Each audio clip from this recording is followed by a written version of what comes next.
तो हेलो दोस्तों, स्वागत है आपका अर्जुन मैथ्स पर अपने एसएससी जीडी के प्रैक्टिस सेट में। आज हम लोग आगे बढ़ते हैं और देखते हैं कि आज हमारे पास कौन कौन से प्रश्न हैं। देखिए, जो हमारा पहला प्रश्न है वो कह रहा है कि 1, 3, 5, 7, 9, 11, 13 का औसत ज्ञात कीजिए।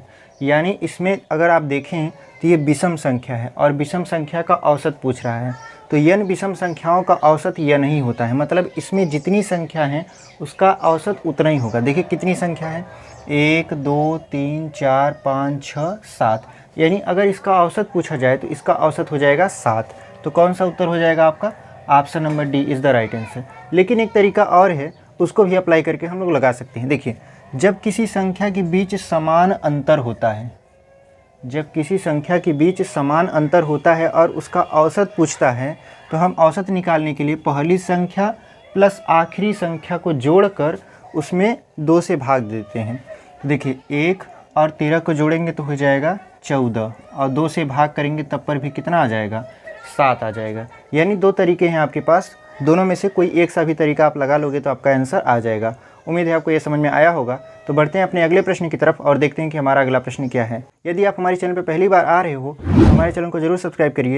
अगर वीडियो आपको अच्छी लगती है तो लाइक करिए और अपने दोस्तों तक शेयर करिए। हम ऐसे ही प्रैक्टिस सेट लेकर आते रहते हैं। हमारा जो दूसरा प्रश्न है वो ये है कि एक विद्यार्थी को परीक्षा में उत्तीर्ण होने के लिए कम से कम 50% अंक चाहिए। विद्यार्थी ने 50 अंक प्राप्त किए जो पास होने के लिए अनिवार्य न्यूनतम अंकों से 50 कम थे। प्रश्न पत्र में पूर्णांक होंगे। देखिए, सवाल क्या कह रहा है?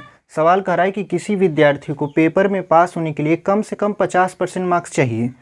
वो 50% चाहिए, लेकिन एक विद्यार्थी है वो 50 अंक प्राप्त करता है और न्यूनतम मार्क्स से ये जो 50 अंक है वो 50 कम है। तो अगर हम इसमें 50 जोड़ देंगे, क्योंकि ये कम था, तो 50 यदि इसमें जोड़ देंगे तो 50% के बराबर हो जाएगा, यानी न्यूनतम मार्क्स के बराबर हो जाएगा। तो ये 50 कितना है? 100 हो जाएगा। अब देखिए, इसको 100 लिख दिए। अब इस 50 को हम इसमें ऐड करेंगे, तो जो 50 बटा 100 लिखेंगे तो 100 हम ऊपर लिख देंगे और जो 50 है वो नीचे कर देंगे। हमारा जो परीक्षा में कितने अंक का यानी कितना पूर्णांक था वो हमें पता चल जाएगा। देखिए कैसे, 50 दूना 100 और 2 का गुणा जब 100 में कराएंगे तो हो जाएगा आपका 200। यानी पूछ रहा था ना प्रश्न पत्र में पूर्णांक होंगे, तो प्रश्न पत्र में पूर्णांक कितना होगा? तो 200 का होगा। तो कौन सा उत्तर आपका सही हो जाएगा? तो option number A is the right answer. उम्मीद है आपको ये समझ में आया होगा। बढ़ते हैं अपने अगले प्रश्न की तरफ और देखते हैं कि आज हमारा अगला प्रश्न क्या है। हमारा जो अगला प्रश्न है वो ये है कि 1 रुपये में 4 टॉफ़ियाँ खरीदी गईं। 60% लाभ प्राप्त करने के लिए टॉफ़ियों को बेचना पड़ेगा। इसमें ऑप्शन देखना बहुत ज़रूरी है। देखिए कैसे कह रहा है कि 1 रुपया से 2.5, 1 रुपया से 5, 1 रुपया से 6, 1 रुपया से 8। यानी ये पूछ रहा है कि 1 रुपये में 4 टॉफ़ियाँ खरीदी गई, यदि 60% का लाभ प्राप्त करना है तो 1 रुपये में कितनी टॉफ़ी बेचनी पड़ेगी। क्वेश्चन सीधा सा ये पूछ रहा है हमसे। तो देखिए, 4 टॉफ़ी का जो आपका क्रय मूल्य था वो 1 रुपया था, ठीक है। जब 4 टॉफ़ी का क्रय मूल्य 1 रुपया था तो सबसे पहले निकाल लेते हैं कि 4 टॉफ़ी का विक्रय मूल्य कितना होगा। तो 4 टॉफ़ियों का विक्रय मूल्य कितना होगा? तो कह रहा है 60% लाभ पर बेचा जाता है, मतलब 1 गुणे ये कर देंगे 160 बटा 100। कुल मिला जुला के ये हो जाएगा आपका 16 बटा 10 रुपया। यानी 4 टॉफ़ियों का जो विक्रय मूल्य होगा वो 16 बटा 10 रुपया होगा, ठीक है।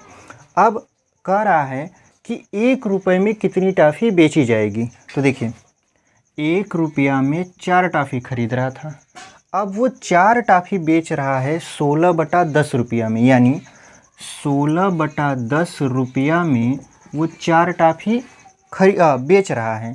तो 1 रुपये में कितना टॉफ़ी बेचेगा? तो 1 रुपये में कितना टॉफ़ी बेचेगा तो इसका अपोजिट हो जाएगा, मतलब 4 गुणित 10 बटा के 16। तो 4 चौक 16, अब 4 से भाग जब 10 में करेंगे तो आएगा 2.5, यानी वो 1 रुपये में 2.5 टॉफ़ियाँ बेचेगा। तो कौन सा उत्तर आपका उस हिसाब से सही हो जाएगा? तो option number A is the right answer. उम्मीद है आपको ये समझ में आया होगा। बढ़ते हैं अपने अगले प्रश्न की तरफ और देखते हैं कि हमारा अगला प्रश्न क्या है। देखिए, जो हमारा चौथा प्रश्न है वो ये है कि एक वस्तु की कीमत 25 रुपया है। समान प्रतिशतता की 2 उत्तरोत्तर कटौतियों के बाद कीमत 20 रुपया 25 पैसे हो जाती है।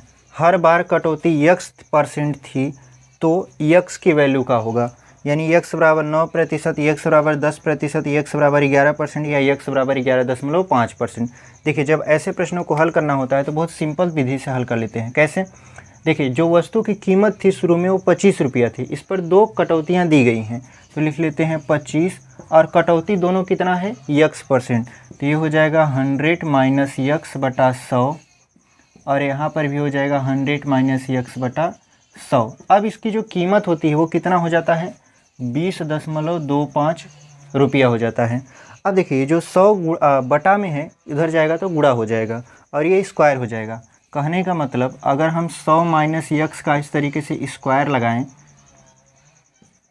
तो ये आपका हो जाएगा 20.25 गुणित 100 गुणित 100/25। अब देखिए ये जो डबल जीरो है ये दशमलव क्या हो जाएगा ख़त्म हो जाएगा, बचेगा आपका 20 25 और 25 से इस 100 को काट देंगे तो 25 चौका 100 और जब 20 25 में 100 4 का गुणा करा देंगे तो हो जाएगा ये 25 चौका 100 और 4 दूनी 8 1 9, मतलब कुल मिला जुला के ये हो जाएगा आपका 8100। यानी देखिए 25 चौका 100 हो गया और 4 दूनी हो गया आपका 8, 8100 हो गया। अब 8100 का जब वर्गमूल निकालेंगे तो आएगा 90 और इस 90 को जब 100 में से घटाएंगे तो आएगा 10, यानी जो x की वैल्यू होगी वो 10% होगी। तो हर बार कितने की कटौती होती है तो 10% की कटौती होती है। तो कौन सा उत्तर हो जाएगा आपका सही? तो option number B is the right answer. उम्मीद है आपको ये समझ में आया होगा। बढ़ते हैं अपने अगले प्रश्न की तरफ और देखते हैं कि हमारा अगला प्रश्न क्या है। देखिए जो हमारा अगला प्रश्न है वो ये है कि दो गोलों का पृष्ठीय क्षेत्रफल 4:9 के अनुपात में है, उनके आयतनों का अनुपात बताइए। बहुत ही सरल क्वेश्चन है। देखिए इसको कैसे सॉल्व करते हैं। यहाँ पर कह रहा है कि पृष्ठीय क्षेत्रफल का जो अनुपात है वो 4:9 है, तो हम कहेंगे इसका वर्गमूल निकालिए, तो आप कहोगे 2:3 आएगा। फिर इसका क्यूब कर लीजिए, वर्गमूल निकालने के बाद इसका क्यूब कर लीजिए, आपका आंसर आ जाएगा। जैसे 2 का क्यूब कितना होगा 8, 3 का क्यूब कितना होगा 27। हमारा उत्तर तैयार है। यानी इनके आयतनों में कितना अनुपात होगा तो 8:27। तो कौन सा उत्तर हो जाएगा आपका? Option number A is the right answer. उम्मीद है आपको ये समझ में आया होगा। आज के लिए इतना ही। यदि आपको हमारी वीडियो पसंद आती है तो हमारे चैनल को सब्सक्राइब करिए, वीडियो को लाइक करिए, अपने दोस्तों तक शेयर करिए। हम ऐसे प्रैक्टिस सेट लेकर आते रहते हैं। तो मिलते हैं आपसे अगली वीडियो में, तब तक के लिए धन्यवाद।